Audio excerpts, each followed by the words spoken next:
Alright, my name's Joseph Cunningham. I'm a musician. I own a studio, home studio. I'm an artist. There's a lot of things about it. The Dianetics book. If anybody who hasn't heard of the book Dianetics, it's a book written in 1950 on May 9th by L. Ron Hubbard. It's a book about what he calls the reactive mind, basically the source of everybody's irrationalities, unreasonable fears, problems, insecurities, etc., etc. Basically all the world's problems, ills, are caused by what's called the reactive mind. It's a part of your mind that stores all your painful experiences and starts to use them against you. And when he wrote Dianetics, basically it wasn't a religious book like Scientology got into. It was just a book about the mind. Well, at least as far as I know. And so I read that book. I bought it. My mom actually bought it from a stress test at the Valley View Mall in Dallas. And she never picked up the book, but she gave it to me and I started reading it. And I thought it was real interesting because, I mean, I was like kind of a hippie, you know. I was big on peace and love, anti-war. And oh yeah, you're a musician. Yeah, exactly. And as I read through the book, at the end there was this one chapter called Dianetics and War, and there was another one called Judiciary Dianetics.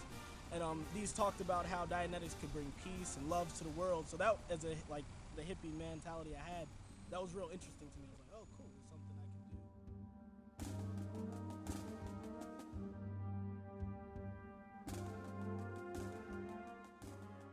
do. And that was what I wanted to do. That was kind of my thing. I wanted peace, love, anti-war, freedom of speech, blah, blah, blah. And this is something Dianetics told me they had. This is something they stood for.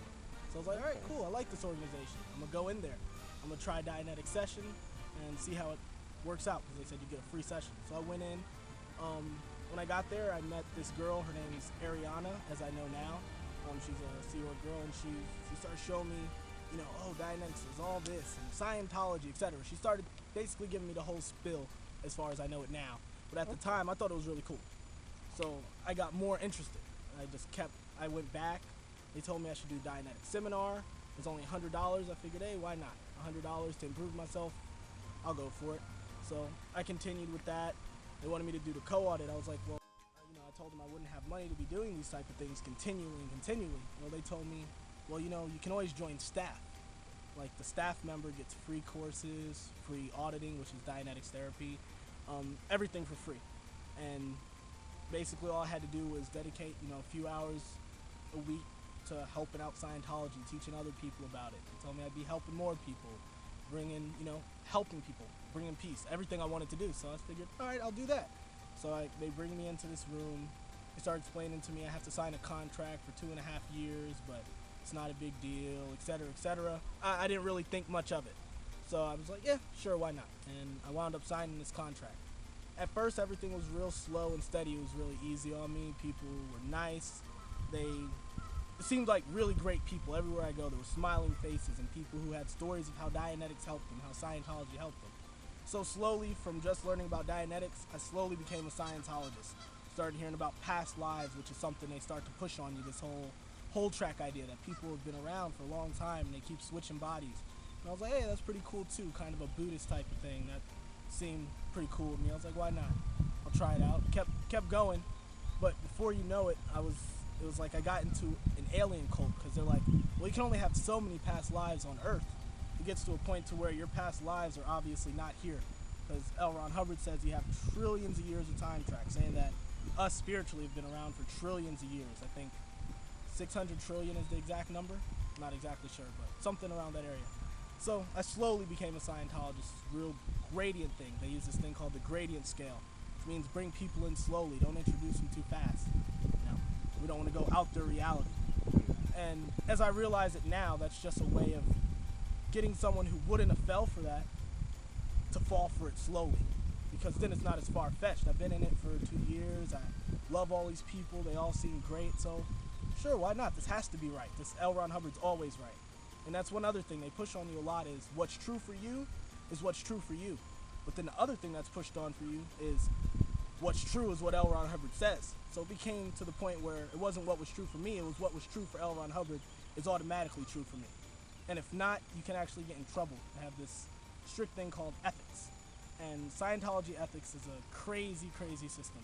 I mean, they have rules on how you can have sex, who you can have sex with. They control someone's life by ethics. It's basically a code of conduct that you're paying for. Some of it are, there's some things in there that are good morals, but it's nothing that you and I don't already know just by living life. And everything else is just far-fetched, crazy, like I said.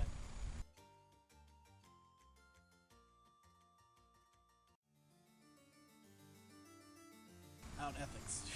Alright, well, I had a few run-ins with ethics.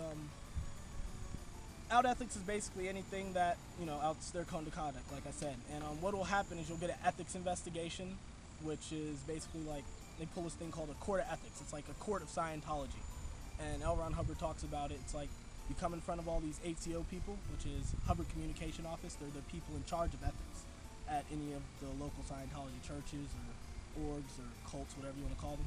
But they bring out this when you the ethics system. What they do, they'll bring you into a room and you have to hold these 2 tin cans, which hooked to a machine they call an e-meter. And the e-meter is basically a fake, cheap L. Ron Hubbard's version of a lie detector test. And they put you on these cans and they'll get readings. The needle will move on this machine and the guy who's doing it will point like there, right there.